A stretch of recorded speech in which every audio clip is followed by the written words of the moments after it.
Olá, filhos e filhas do Altíssimo, tudo bem com vocês? Graças ao Eterno, tenho certeza que sim. E a tendência vai ser melhorar. Amigos, continuando a leitura do nosso livro de Mateus,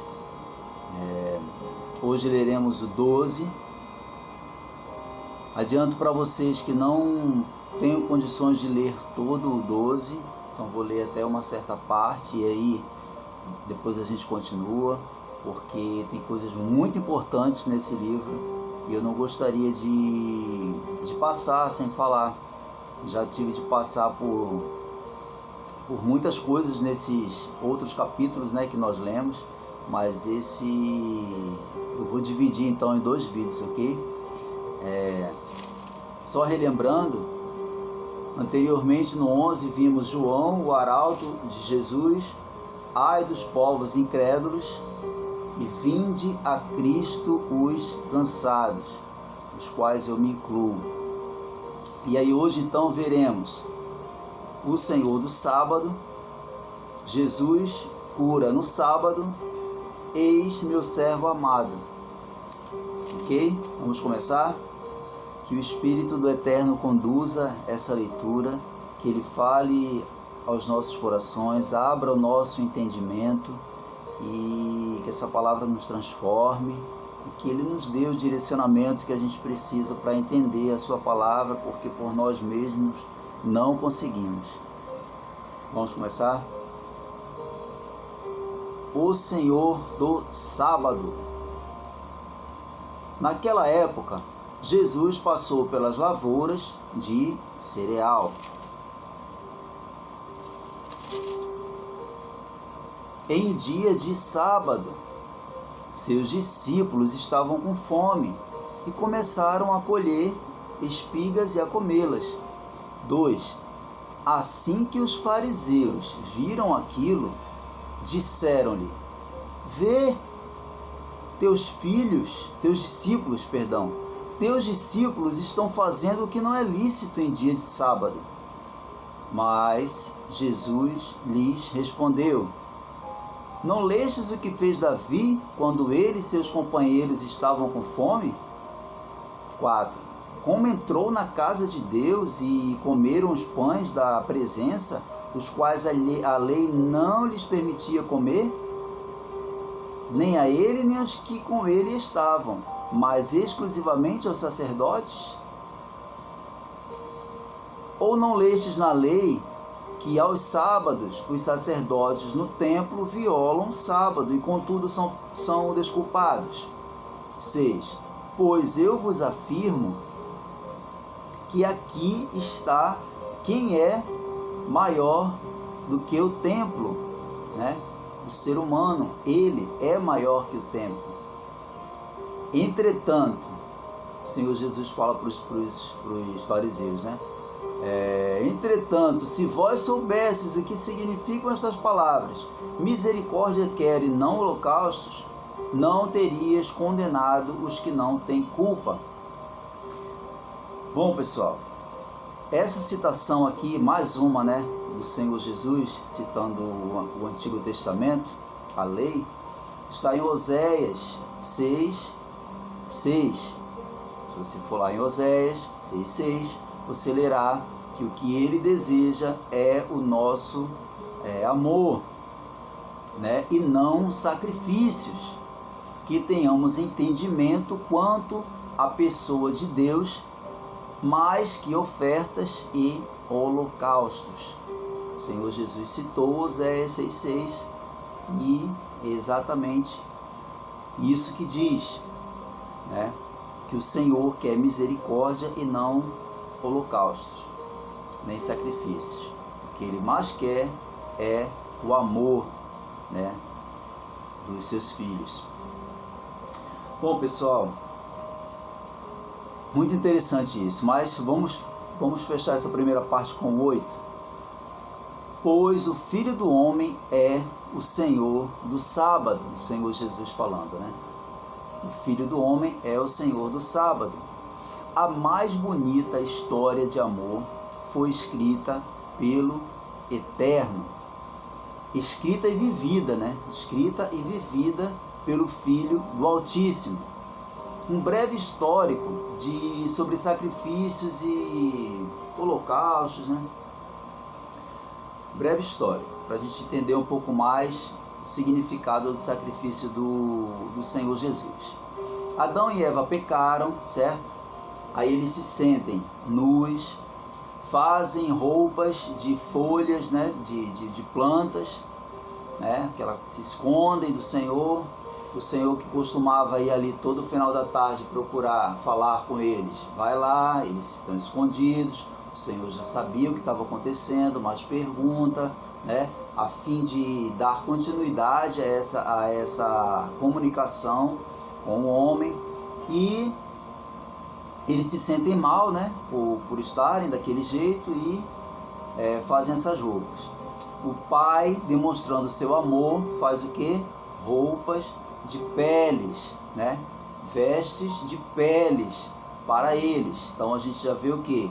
Pele, animal, o primeiro sacrifício, né? Por amor ao homem, ele faz isso então para o homem ficar mais bem vestido, mais aquecido. Caim e Abel. Abel oferece uma oferta ao Senhor, né? Que o Senhor se agrada muito, um presente, né? Que o Senhor fica feliz com aquilo, das primícias do seu rebanho.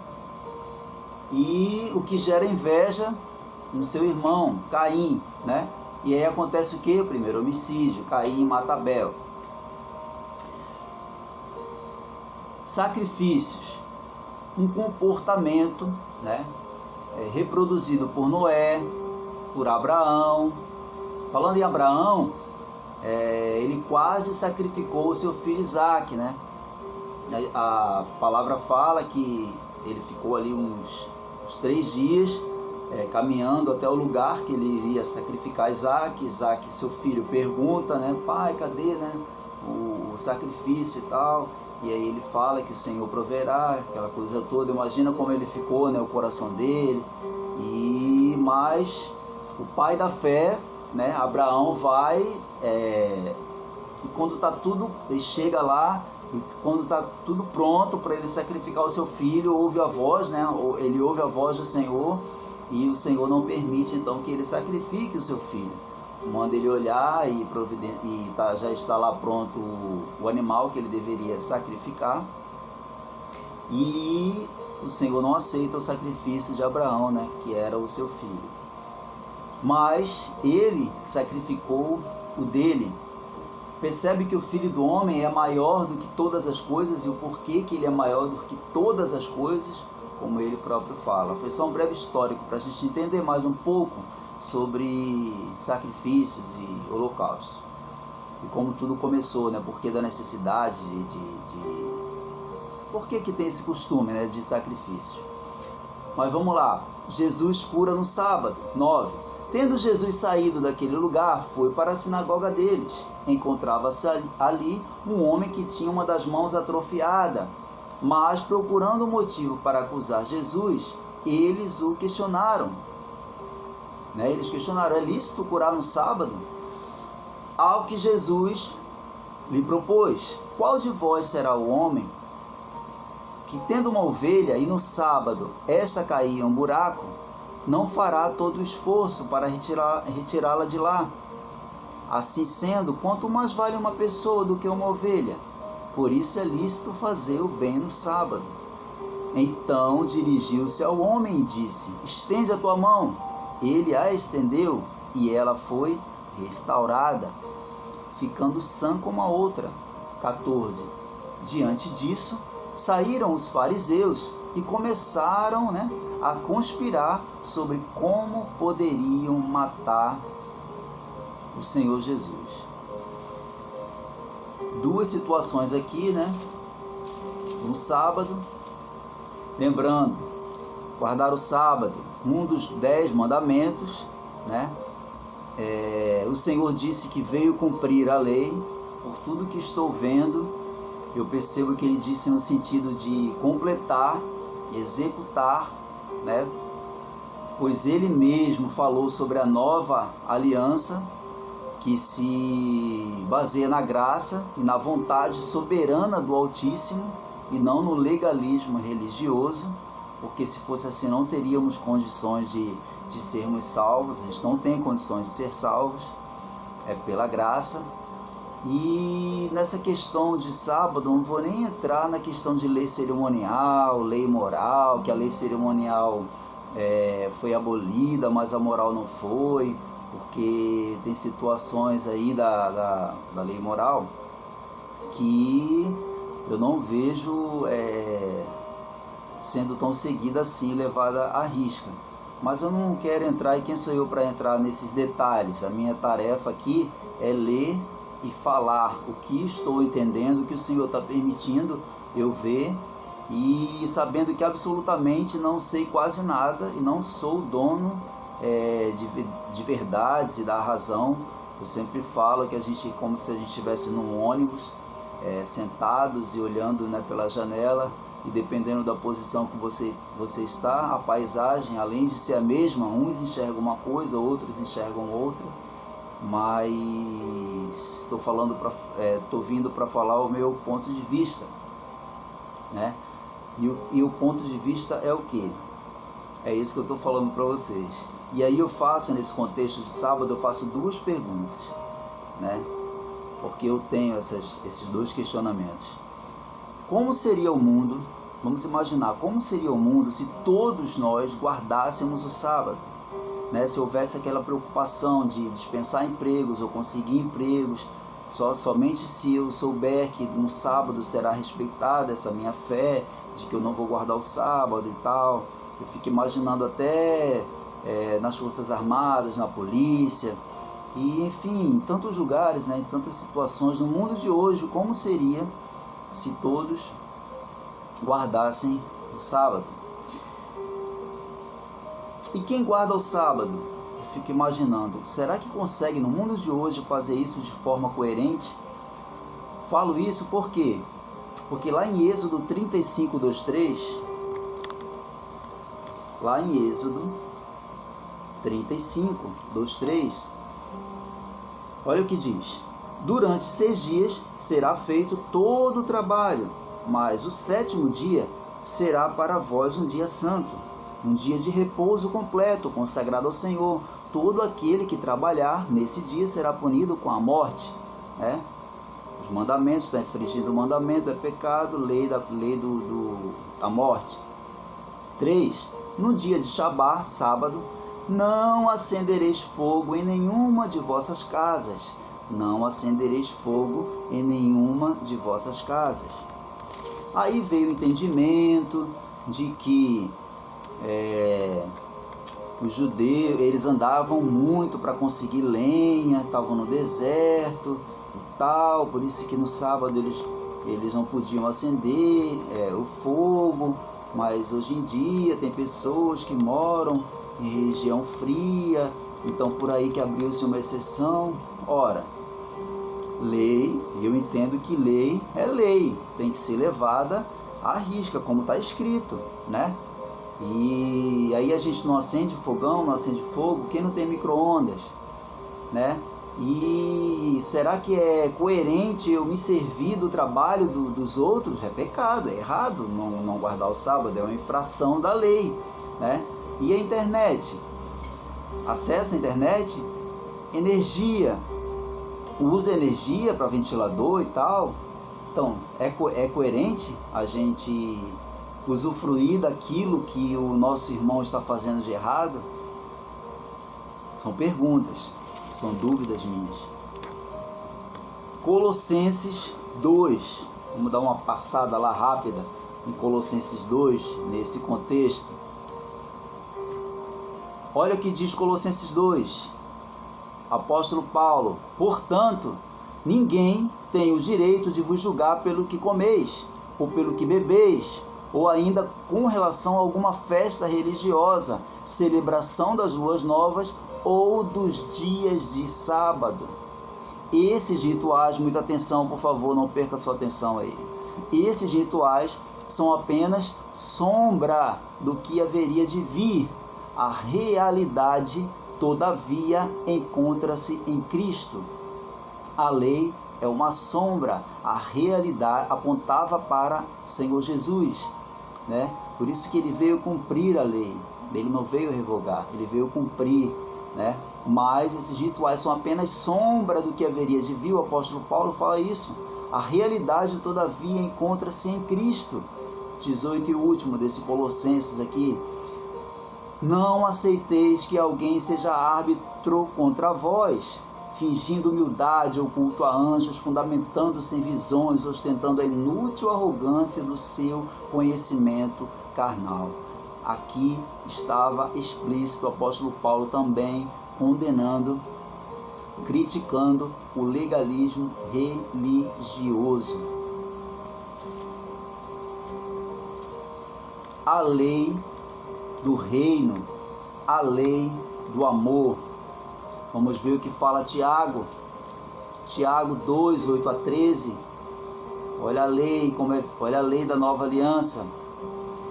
2:8. Se vós, entretanto, observais a lei do reino, como está registrada na Escritura, e que ordena: amarás o teu próximo como a ti mesmo, então estareis agindo corretamente.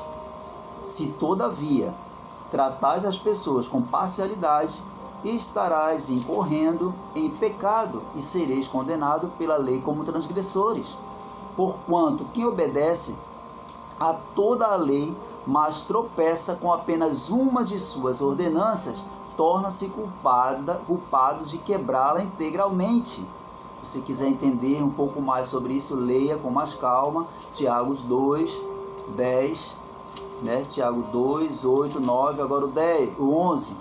Pois aquele que proclamou não adulterarás, também ordenou não matarás. Ora, se não adulteras, porém cometes um assassinato, te tornaste da mesma forma transgressor da lei.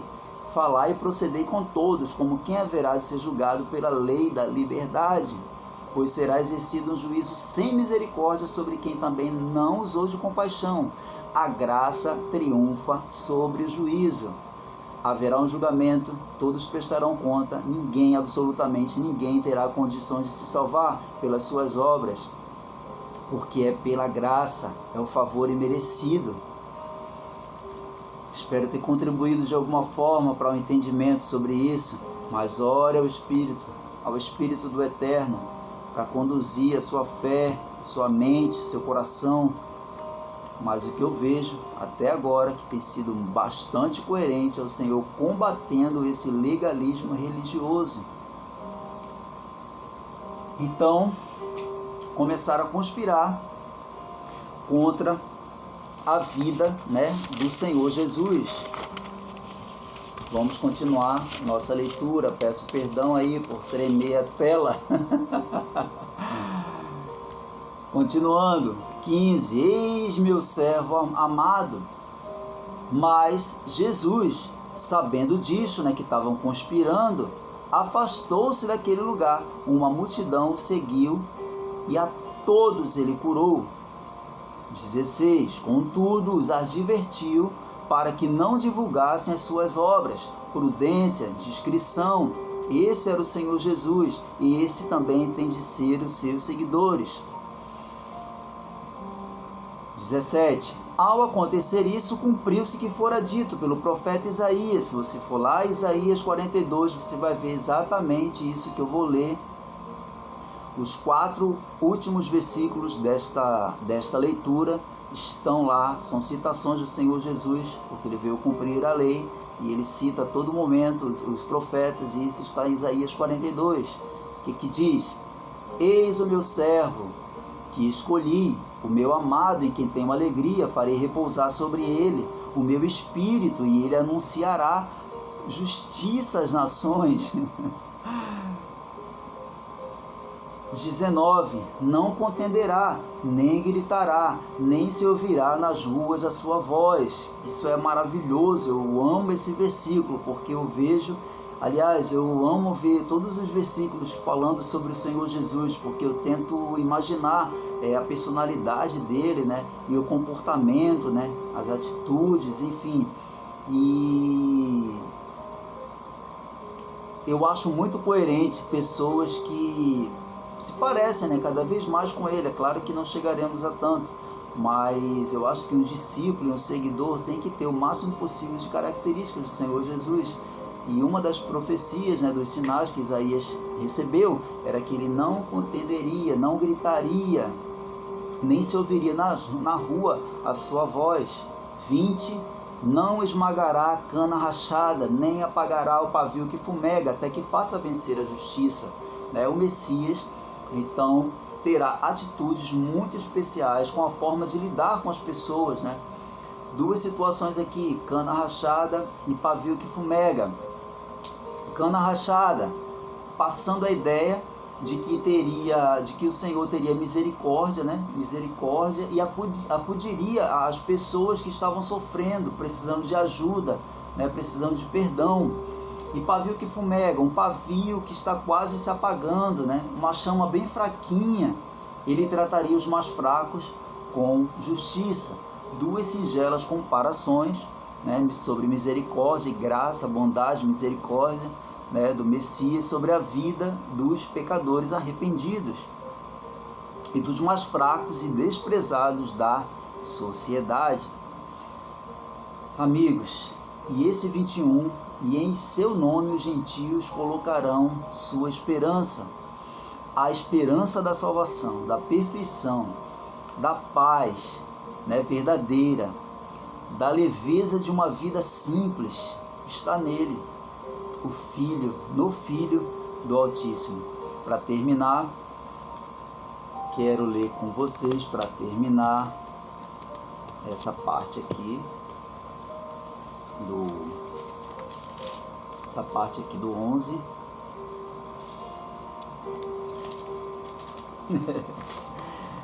Ai, amigos. 5,14, eu termino a leitura, a primeira parte da leitura 11. Mateus 11, Gálatas 5,14. Olha o que diz. Pois toda a lei se resume num só mandamento. É difícil entender isso para os que têm raciocínio de legalismo religioso. É muito difícil. Mas está escrito. Gálatas 5,14. Pois toda a lei se resume num só mandamento, a saber, amarás o teu próximo como a ti mesmo. Mas só isso? É fácil assim, amigo? É o que está na palavra. Toda a lei se resume num só mandamento, a saber, amarás o teu próximo como a ti mesmo. Que o Eterno te abençoe, te ilumine, abra o teu entendimento, coloque sede no teu coração para conhecê-lo. Medita nessa palavra, deixa ela penetrar na tua mente, modificar as tuas estruturas, e que essa leveza, esse amor, essa paz, essa vida te leve, te conduza à salvação. É a minha oração para a tua vida, para a sua família, seus parentes, seus amigos. Para não perder um hábito, um beijo, pessoal, e até a próxima.